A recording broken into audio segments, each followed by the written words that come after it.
শেষ জামানায় মদিনা, এই যে আমাদের মদিনা, এর গুরুত্বটা কমে যাবে। এটা আবু দাউদে আছে হাদিসটা।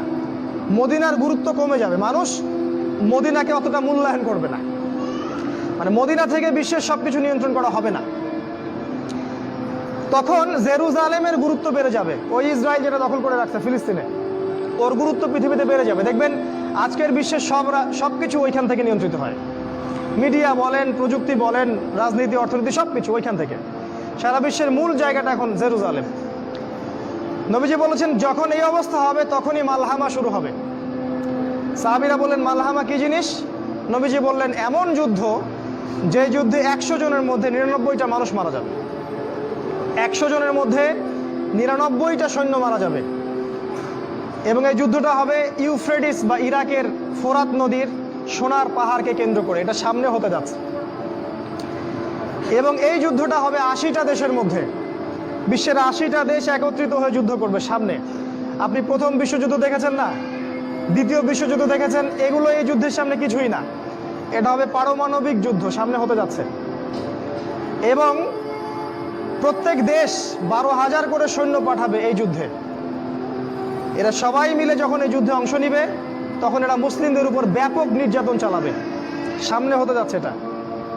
আগামী 5, 10, 15 বছরের মধ্যে আল্লাহ ভালো জানেন।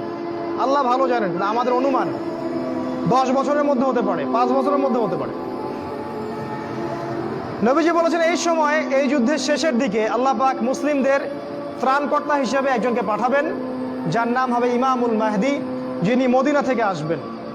মক্কায় তার সাথে মুসলিমরা বায়াত করবে এবং তিনি মুসলিমদেরকে নেতৃত্ব দিবেন। এবং এই যুদ্ধের শেষের দিকে মুসলিমরা বিজয় লাভ করবে এবং মুসলিমরা কনস্ট্যান্টিনোপল জয় করবে এবং ওই জেরুজালেম তারা আবারও জয় করবে, যেটা ইসরায়েল দখল করে রাখছে। এবং সেই জেরুজালেম থেকে ইসলামী খেলাফত আবারও প্রতিষ্ঠিত হবে। নবীজি বলেছেন একটা কাঁচা বাড়ি, একটা পাকা বাড়ি বাদ থাকবে না যেখানে ইসলামের কালিমা চলে যাবে না। পৃথিবীর জনসংখ্যা কমে আসবে। এখন 800 কোটি দেখছেন, সামনে হয়ে যাবে দেখবেন 200 কোটি, 100 কোটি।